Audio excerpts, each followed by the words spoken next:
welcome to another episode of Retailistic. We are so honored to be joined today by Shawn Nelson, who I was recently in one of his stores on the Upper East Side called Lovesac. And so we're going to hear all about today this amazing company, how it was founded, and their founder. Shawn, thanks for joining us. Thanks for having me. Good to be here.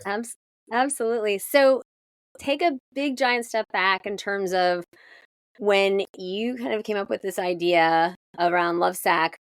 What was it that was there a pain point in your life? Was there something that you were trying to solve for others? What was the inspiration?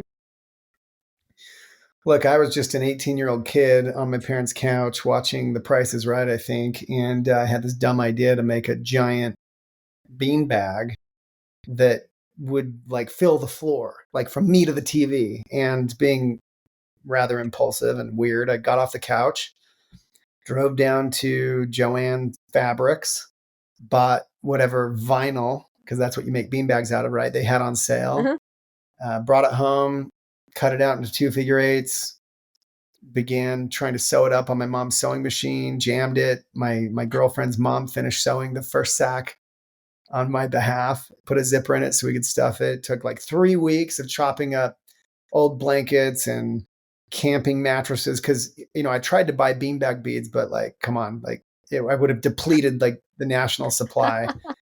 And as it turns out, that foam made it all squishy, like a giant pillow. You sink into it. I mean, it's just totally different than it isn't a beanbag.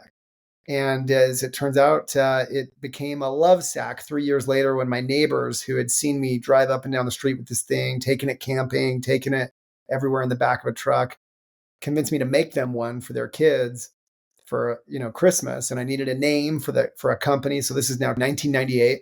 Made that first one in 95, 98, founded the company. Love, peace, hate, war, hippie, beanbag, something like that. Love bag, love sack. Oh, that's cool. Registered the name in Utah. It's where I live, Salt Lake City, for $25 to register the name locally. And I had a business, and it was a side hustle in college for a few years before we got a huge order at a trade show, built a factory to support it, then opened our own store because no one else would sell our stuff. And now, I don't know, 25 years in, we're celebrating our 25th anniversary. We have, 250 locations, been the fastest growing furniture retailer in the United States many times, named that. We're, approaching $1 billion in sales over the next few years, probably. And continue to grow very rapidly and sell mostly couches these days, really cool couches called Sactionals that can be with you the rest of your life because of how they're designed. So very sustainable. Road, yeah, with lots in between there. But that's the bookends of the story. So tell us what it was like when the pandemic hit. And we were all spending a lot more time at home, and depending where you were geographically, it might have been like a lot more time. Can you talk about what happened to the business? Where were you seeing orders? How are you fulfilling? Right, you said you have your own factory, so that certainly is kind of different than many other furniture makers. Can you dive deep there? Yeah, so the pandemic, as many people know, was very good for the home category. We did not know that going in. Going in, it was terrifying. We very quickly came to the conclusion that we were going to have to close all at the time of like our 150 locations, whatever it was. And 80% of our sales are through those locations. Even today, it's 70% of our sales happen at retail for us. Now, 100% of our sales roughly have interacted with our website. But when people are spending $2,000, $3,000, $4,000, $5,000, $10,000, $15,000 on a couch, they most of the time want to sit on it one time. They want to see it in person. That's where the showrooms come in. So for us to close, let's call it 70% of our business overnight, we were prepared for death. I mean, we didn't, we were battening down the hatches, cutting costs, 2-3 weeks of just like, I won't say panic, but we were moving very quickly to right size the business and prepare for the worst, go completely online. We're going to have to lay off all of our part-time associates, but kept on all of our full-time managers, let them work from home, trying to sell couches from their iPads or what have you over Facebook. And it worked. It worked not just in part because we scrambled and did a good job preparing, but As it turns out, and who could have predicted, now it seems obvious, with everyone staying at home, contemplating the condition of their couch, it was really good for the couch business. Our business exploded. We had been growing at, around 40% top line growth for a long time. I'm talking many years. And all of a sudden we were growing at 50 and 60%, which compounded on top of many years of that kind of growth. Phenomenal numbers, all online, aided with the, hands-on help of our full-time associates still working from their homes, doing it over video, doing demos over video, etc. On the other side of that, when things started opening up again, we opened up the showrooms, the sales all shifted back there. And to this day, we're still doing about 70% of our sales in showrooms. But again, they're all digitally led sales as we see it. But those showrooms have been very powerful for us. What did you learn from that experience? There's a lot to be learned from that pandemic experience, to say the least. I think first, keep a steady head, keep a steady hand. We truly believed it might spell the end of our business, going into something as cataclysmic as shutting down the 70% nozzle of our revenue. And it wasn't. And thankfully, we had a lot of cool heads. Our board of directors was cool. I mean, we're a public company. There's a lot at stake. We have, at the time, almost 1,000 employees.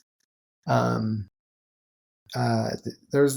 stakes are very high, but everyone stayed cool, was kind. I mean, that's, a chapter in my book that's coming out soon. Let Me Save You 25 Years is the title of the book, where I share some of these lessons that I've learned over this very, hopefully you don't have to, it doesn't take you 25 years to do something great like it did Lovesac necessarily, but stay cool and be kind. I think number one. Number two, hire experts. That's something that had to be done prophylactically. Like we needed the experts when we needed them, right? It wasn't the time to go find them. Thankfully, I had a great team in place that could deal with situation of that gravity and deal and get through it with grace, leveraging their expertise and leveraging their background. Like I've been through quite a number of setbacks of the worst kind, and a number of, exciting portals and moments of the greatest kind. I won $1 million on TV with Richard Branson on a reality TV show. So both ends of the spectrum. But these kinds of wild events really, hopefully, train you to keep a level head when it's good, when it's bad or ugly. And I think having a team that also is well seasoned, there's a lot of young teams that are, I think, and look, I've been that 20-year-old, 18-year-old entrepreneur before, and there's nothing wrong with that. But thankfully, I've always sought out people, I'll say it crassly, older than me, wiser than me, more tenured than me, with a lot of expertise. But I've also sought out people that are really tried and tested, people that have been through the crap, people that have had bad things happen. Sometimes I think we shy away from people whose resumes aren't squeaky clean, or whose backgrounds aren't nothing but successes. I can tell you firsthand, you learn way more from crisis and from downturns and from bad things happening than you do from the smooth times. And so I seek that out. And thankfully we had that in abundance at Lovesac, and thankfully we performed very well. And it's not just owed to the condition of the markets only. It's also the execution of the team, and I have them to thank for that. There's a lot to unpack there. So first, start with the winning $1 million, because you may be the first person I've ever talked to who's ever won anything of that size, and especially with Richard Branson. Yeah. So if you look deep enough into my history, I was recruited to be on a reality TV show in 2005 with Richard Branson. It was kind of his answer to The Apprentice at the time, Donald Trump's, TV show.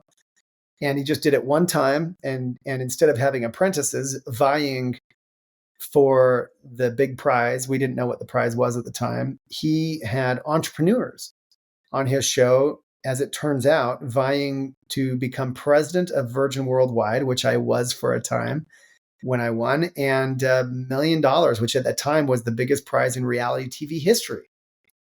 And it was an investment into the company. It wasn't like I won $1 million and, bought a house or whatever. But And at the time when I won this, Lovesac was, I think, 2 million in debt, having built all these stores and, gone through our early grow too fast days and stuff like that. So you can't believe everything you see on TV at face value, right? Like, don't get me wrong, it was a fantastic event, but I was under a lot of pressure, and thankfully it it came out the right way. But yeah, I was competed across 11 episodes. People were eliminated, left on the tarmac, or from, it's crazy, from England to Africa to Asia, Hong Kong, Japan, back to London, back to Miami, back to his island, Necker Island in the Caribbean, where the finalists were myself and Sarah Blakely, the founder of Spanx.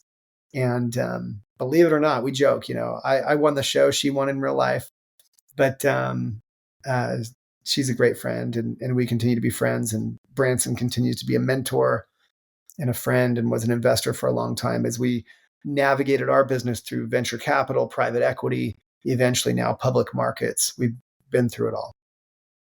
What do you think would have happened if you hadn't won that $1 million and you had that kind of debt load? Where do you think you'd be today?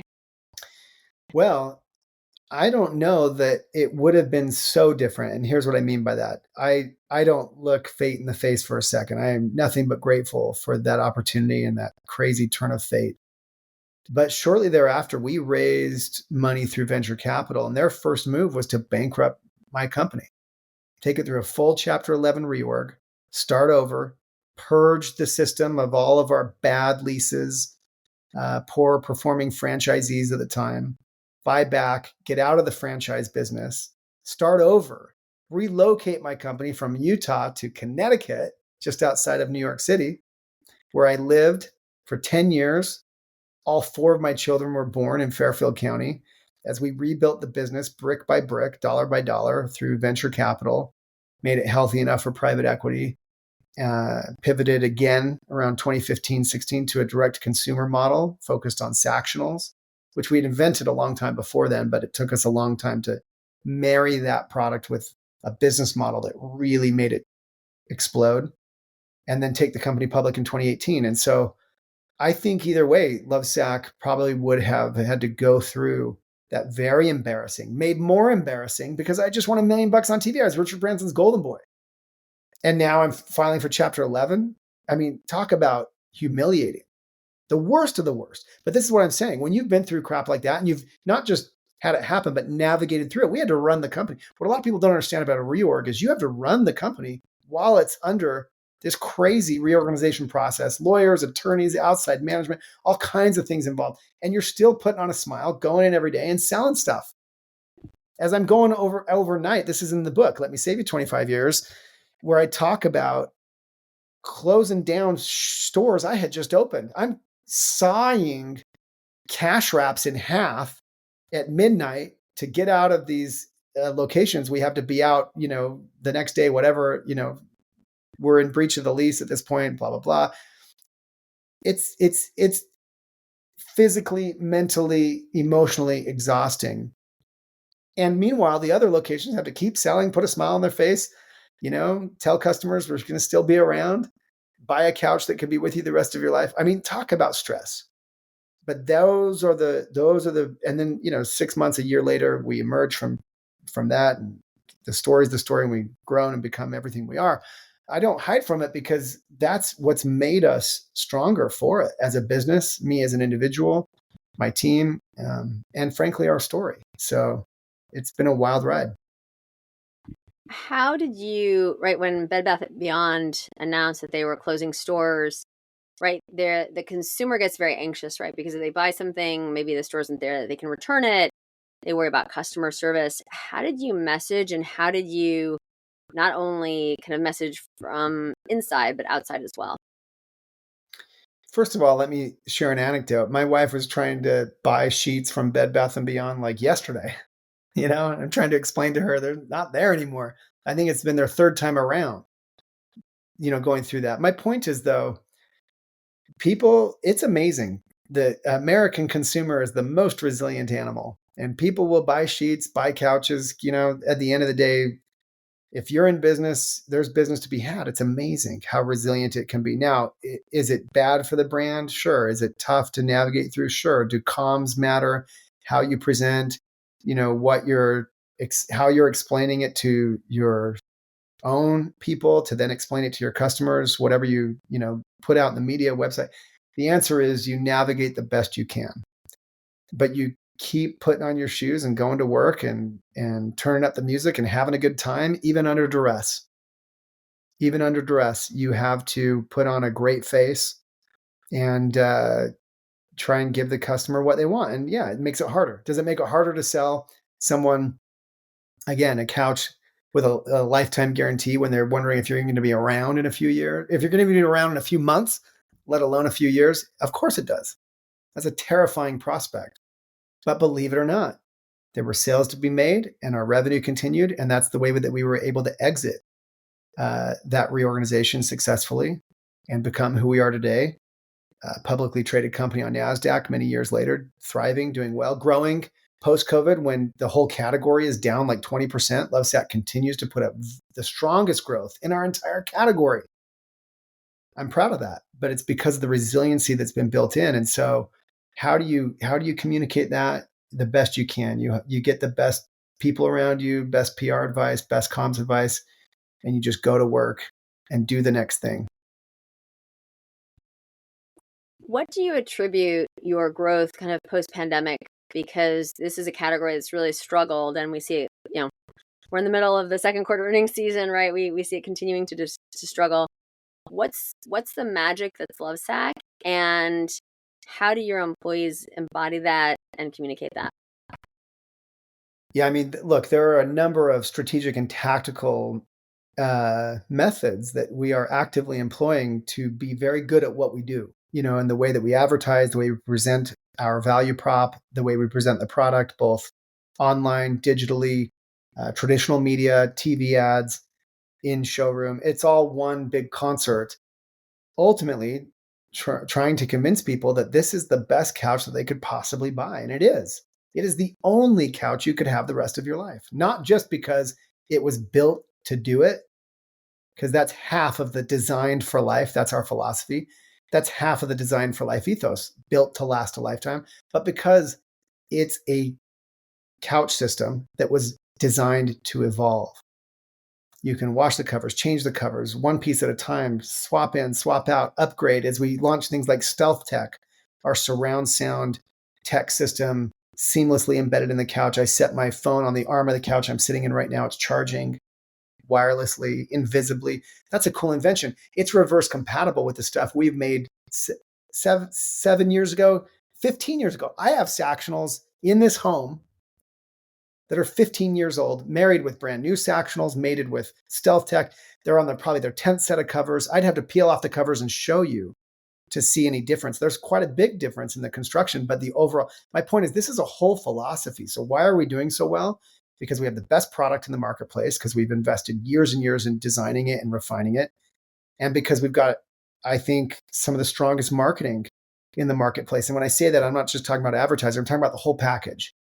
Online, offline, digital, retail, all married. What's interesting about Lovesac is that, I was doing another interview with a DTC expert recently. And I have a lot of opinions about that. We put on the DTC clothes to take this company public so investors could understand what we were doing. But what's funny about it, many years later since our IPO, and we've been very successful since the IPO, I think Lovesac is probably the most, or maybe top 3 DTC companies on the planet. Why? Because not only are we growing rapidly, which is, of course, one measure of success, we're profitable, we're making money. I'm not sure there are any others in that entire subcategory that are making money. There's like one that I can think of, like one. And I'm not trying to be a snob. What's my point? My point is, ironically, we're also one of the only DTC companies, if you want to think of us that way at all, that has zero wholesale. Like our partnerships at Best Buy and Costco, that's our shops inside of their shops. It's our people, it's our environment, it's our checkout system. We are 100% direct to the consumer. I have the data of everyone that's ever bought Sactionals, so I can build a relationship with them. What's my point? My point is it's not any one thing. It's a whole business model that I'm very proud of that's taken us a long time to cook up and to orchestrate and to refine every bit of it, from retail to digital marketing, customer acquisition, relationship building, and all the way back, of course, to the product, which is no accident. And so I wish I had one answer for you, but in our case, I think our success is rooted in all of those things. That's super helpful and interesting. Can you talk a little bit about your R&D process? Yeah. We're very secretive about what we do in R&D, specifically because we don't do a lot of things. Like most of the brands I we was kind compete of with. feeling that, which is why I was like, I've got to ask, because it's like been nagging me, and so I appreciate you, at least whatever you can share.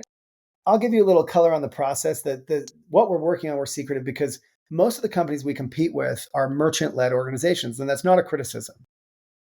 They move very fast, and it's new season, new collection, rugs, lamps, bowls, baskets, end tables, bathroom, kitchen, living room. I mean, it goes on and on and on and on. Meanwhile, Lovesac, we're still selling couches and giant knot beanbags. And now our couches have stealth tech, which is pretty cool, which is a raw invention. There is nothing like stealth tech. We invented it. We patented it. All of the things that we do that are major are patented. We're proud of that. We're inventors. So what's our R&D process? It's invention. It's very different than those that we compete with that are merchandising their way to more SKUs, and essentially what that is a constant test and learn activity. Like make a bunch of stuff, throw it at the wall, see what sticks. Whatever sticks we'll keep around for a while. The other stuff will drop, we'll move on. And it creates a ton of waste in not only management, with all of the SKUs in and out, with all the products that need to be discontinued, even thrown away, discarded, who knows what, cleared out, clearance sale. We never have a clearance sale because our stuff is permanent. So if we're going to launch something, it better be really good. We don't launch anything that we don't think we can be selling for the next 10 years. We never drop a fabric, right? If it comes off of our everyday collection that you can buy and have shipped to you in just a few days, which is like 90% of our sales, but the years go by and this colorway is, no longer popular, we'll just move it to our custom order program. Why? So that when you come back in 7 years later and you're like, look, I know it's a long shot, but I bought this couch and it's still really great and it hasn't faded that much. I just need one piece. My dog chewed the corner of it. First, we might advise you just to rotate the piece around because you could hide it. You don't need to buy a new cover, but hey, isn't it cool that not only can you buy one cover of one piece and you have a brand new couch again from Lovesac, but we still have that fabric in stock and it's no longer in stock, ready to go. It's on our custom order program, but we haven't dropped it for this purpose. That is a designed for life business model. It is way more than just an R&D philosophy. Again, things that are built to last a lifetime, designed to evolve. It's a whole way of doing business that results in sustain-ability. Stuff that can actually sustain. No one's talking about that. Everyone's making stuff out of plastic water bottles, which is great. We do that too. We probably recycle more plastic right now into fabric than any company in the United States of America into home deck fabric, because couches are huge. And I sell more of this couch than any couch in the United States of America. Again, remember, like 90% of our sales are Sactionals, if you include Stealth Tech.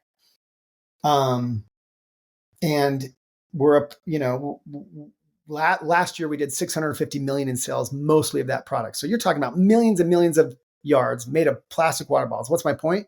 You probably didn't even know that about Lovesac because we barely advertise it because we don't even really care. We care that we do it, but we know that customers don't really care about sustainability. They say they do, but they don't. They just need a couch. It's going to deal with their kids, fit through their hallway, down the staircase. Now we'll still be super sustainable. But not only will we recycle a bunch of bottles and we'll tell you about it, and that's cool and make you feel good, but more importantly, we're giving you a product that was built to last a lifetime, designed to evolve. So if you want to, you can have this couch the rest of your life. That's sustain-ability.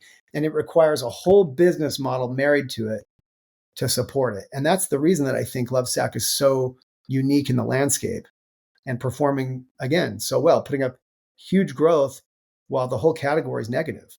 I mean, it's lower growth than we had during COVID, admittedly, but it's still growing. Pretty decent. Yeah. Like I said, recent earnings season, home's been a tough business. What percentage of your sales are outside the U.S.? 0. We don't do any business outside the U.S. yet. which actually leads to my next question. So, very interestingly, we've seen retailers who think the way that you do about selling their IP into markets, let's just say they'll never compete in. And it's become an entire line of business for them. You know, as you talk about stealth tech, I really like how you've built the company, how you've thought about the longevity of the product. And I like the, sustain hyphenability. That I think that really resonates with people. Would you ever think, I'm sure you have thought about it, how you might do that? And if so, would that ever end up being kind of another growth vehicle for you? Yeah. So I just want to clarify. Do you mean IP in terms of our trademarks, and are you talking about proper franchise or is kind of brand What license you agreements? Which are you referring to? what you do that you would not tell me if we didn't have an NDA? Yeah. Look, I think look, we're an open-minded business. Nothing is, whether we're acquisitions or international expansion or all kinds of different ways that we could grow the company, we're open-minded to. But we're also a very, very focused business, as demonstrated by our very limited product line. We still sell mostly two things. And there will be more. There's a lot more coming through this Design for Life lens, actively being worked on. But what's my point? My point is, I think, first of all, a lot of companies go international way too soon because I don't know, it sounds cool to be in Dubai or something. It sounds cool to be in the UK or something. Or it's just another way to grow, which I'm not trying to be critical of. What I'm saying is, though, I think the American consumer is still by far the biggest economic engine on the planet. It just is. And we know this. And I think that while, we could look at things like you're describing, it's not likely. And the reason it's not likely is because one thing that's, I think, underestimated about Lovesac, this is not a company that I started so I could, make a bunch of money and then exit and then maybe go do the next thing. I mean, I didn't even mean for this to become a company as I described in our story, but it's obviously come a long way since those days. What's my point? We've evolved to a place where we're very proud of this Design for Life philosophy, the way we're coming at business. Our opportunity is massive. We think that we could be inside the entire home, especially where home meets technology. Nobody's doing that like we're doing it and doing it at scale. And so ultimately, we're building a brand that I think will be a mega brand, a brand that will be here for another 25 years. We've already gone 25, and a brand that will be across the globe. But we will be patient to get there because we have plenty of growth ahead of us. We have plenty of growth, in real time right now, and plenty of ways we can expand our product lines, et cetera. So that's kind of how we think about focus. We're open-minded. If there was an opportunity to make a great business move that really made sense, but our ambition is to build a brand that's here for 50. And it's not just to make a bunch of money, tomorrow. Oh, which I think really resonates. All right, some housekeeping. Mall or off mall, how do you think about real estate? And how much is technology a part of that? How much is that kind of a human component? Where does all that kind of come to play? We have, of our 250 locations of Lovesac proper, showrooms, roughly, most of them are in malls. And it's because that's where we got started. We got very good at that. I don't think there are many more proper shopping malls that we desire to be in just based on, the quality of those centers. We're opening a lot. The bulk of the locations we're opening today are off mall. They're pad sites. They're in power centers. They're street locations. High street. All the above. And we're having tremendous success in those categories. But that's the order we've gone. And I think it was a good order for us to go in. I don't know if it works for every business, but certainly that landscape's evolving. One thing that we've been vocal about is we will continue to grow plenty of locations, but ultimately we're not, we don't think of ourselves as a retail chain. We think of ourselves as a brand trying to sell stuff. And as I've articulated, most of our customers' journey begins online. They hear about it from a friend, they see an ad, who knows what, they pull it up on their phone, they start researching, and eventually they find their way to one of our showrooms that needs to be at least convenient enough, it doesn't need to be on every corner. For a category like this, they're about to spend $2, $3, $4, $5, $10,000. They'll make that drive as long as it's reasonable. But we still have hundreds to go because it's not that reasonable in many of our locations. So lots to do on that front. Yep. As I shared with you, when I was on my way home from the gym, I stopped by a Lovesac on the Upper East Side recently. And what really, as somebody who's walked probably more stores than 99.9% of people in the world, was not only kind of the accessibility of the store, how easy it was for me to understand what was being sold, the product, the value prop, but then the enthusiasm of the people in the store. Yeah. Not only, it wasn't just the salespeople, it was also the customers. Cool. And I will tell you, there was something kind of magic. I recently was in a chocolate shop that was giving away free chocolate, and it was about that same level, except, right, for these customers, they felt like they were discovering a product that was going to impact their lives, and that this is going to be kind of a long-term decision. So in some ways, it also took some stress away from them, which, I just asked them how and someone said they were just like you said, they were just walking by. Cool. And they were like, and so I think there's something really unique here, that it goes back to a brand, a lifestyle, kind of, greater ambitions.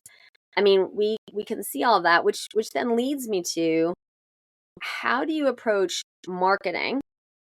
And, we talked about this idea, right? You can market the brand, you can market the attributes. I mean, there are different ways to think about it. You also have to market internally, right, to your employees. How do you think about that? Because I get the feeling you think about that very differently than many others. I hope so. It's marketing. Listen, we spend tens of millions, over $100 million,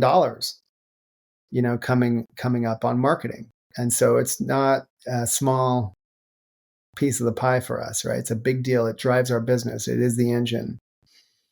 And there are endless tactics, from influencer marketing to TV advertising to, everything digital, every platform. I could go on and on. I think that from a overall philosophy standpoint, we are definite, because our ambition is to build a brand, as I described, one that is associated with sustainability, not sustainability like greenness only. I mean, that too, but more stuff that can actually sustain. And I think that's pretty unique in the marketplace. We are moving our messaging more toward the emotional side of things, because as we know from, Steve Jobs back in the day to, the best firms, it's really an emotional game to build a brand. Now, if you want to hawk sofas, if you want to sell a lot of stuff, you can take the MyPillow approach. You can, so somewhere between the purely performance-based marketing, all the way over to the esoteric, I don't know, philosophy kind of messaging. There's a place where Lovesac has thrived, where we try and blend the two as best we can. We have probably leaned, honestly, speaking candidly, too far in the features and benefits execution when it comes to, let's call it advertising, not just marketing, but advertising, because it's worked. It has sold a ton of couches and it's been really successful, but we try to do it, I hope, in a classy way. We don't ever advertise promotions and sales, things like that. Like on let's take our TV ads as an example, but we blend traditional media with digital media. From a creative standpoint, we're moving toward the more emotional, because again, our ambition is not just to sell a bunch of stuff and do it profitably, but also to build a brand that's here to stay. And the only way that we're going to achieve that is by taking it to the brand messaging, which will be wrapped more tightly around this design for life ethos that I talked about, the idea of buying stuff for life, and building a whole lifestyle around that way of behaving, let alone the new products that we'll bring out that will pay off all of this philosophy. Much of your philosophy actually is, we work with many luxury companies. It's really, I mean, just what you just said, it really is very similar, right? Because there's no promotions, no clearance, right? You're a brand for life. I don't know if necessarily people are handing down from one generation to the other, but people do look at it as an investment. Yeah.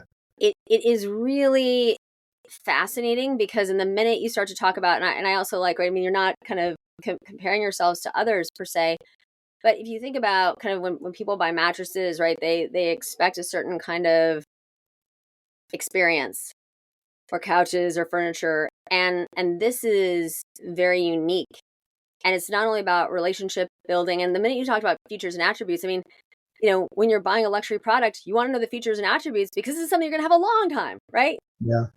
It's a really interesting, without even, and maybe it was more intentional than not, but I mean, you've really built a luxury company.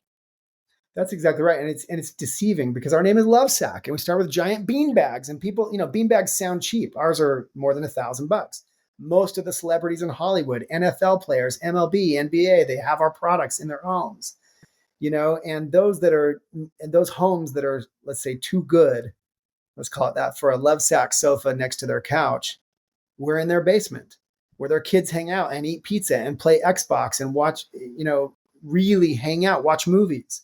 And we'll take the basement because that'll be a 5, 10, 15, $20,000 sale.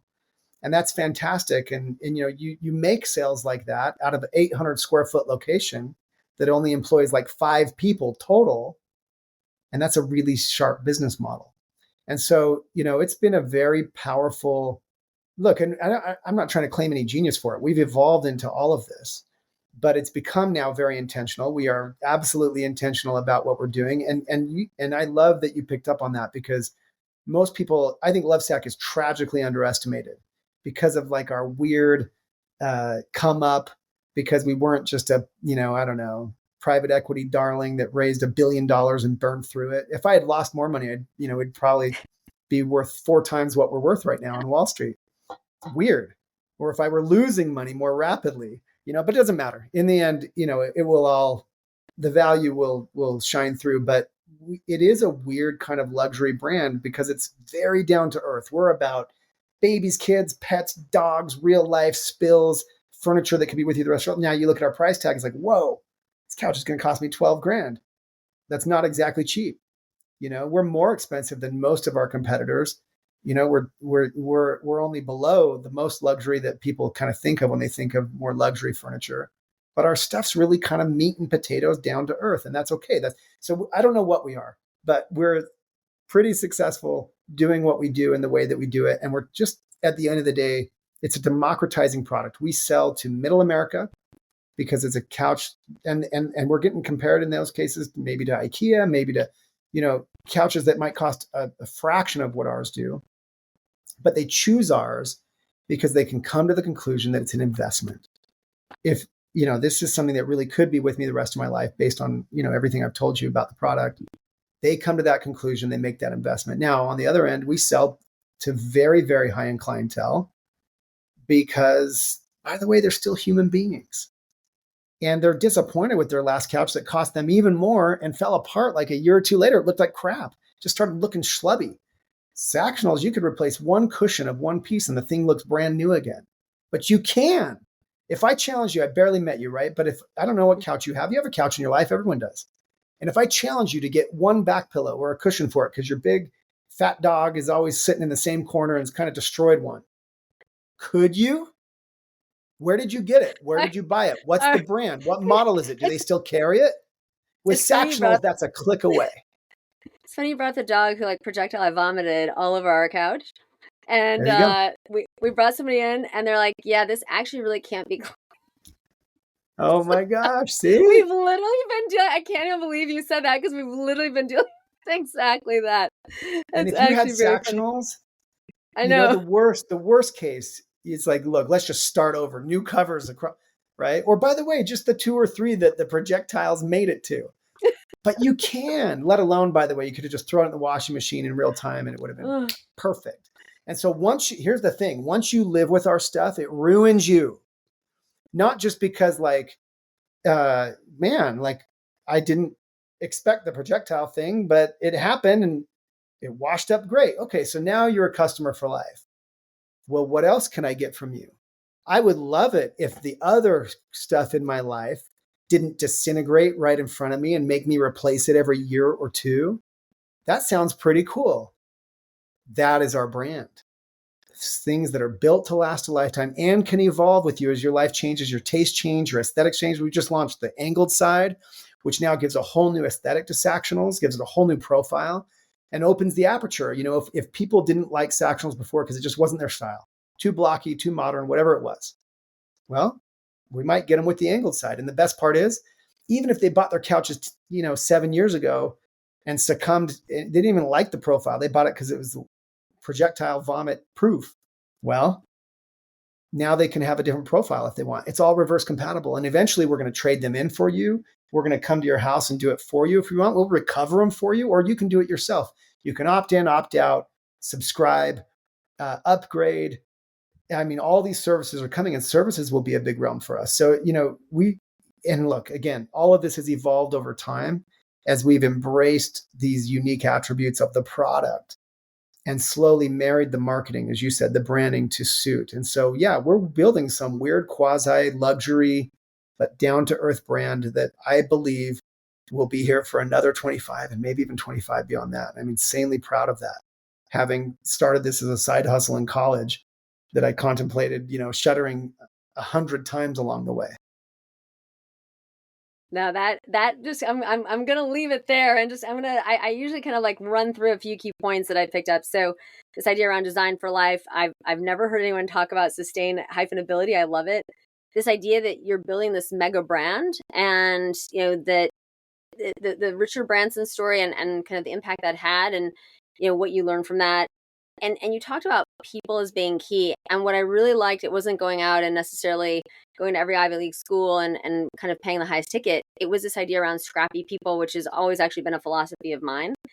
And then, messaging to the emotional side, and, this kind of, I really think if we build at Coresight, we have this idea of an hourglass, right? With kind of luxury all the way down to kind of hard discounters.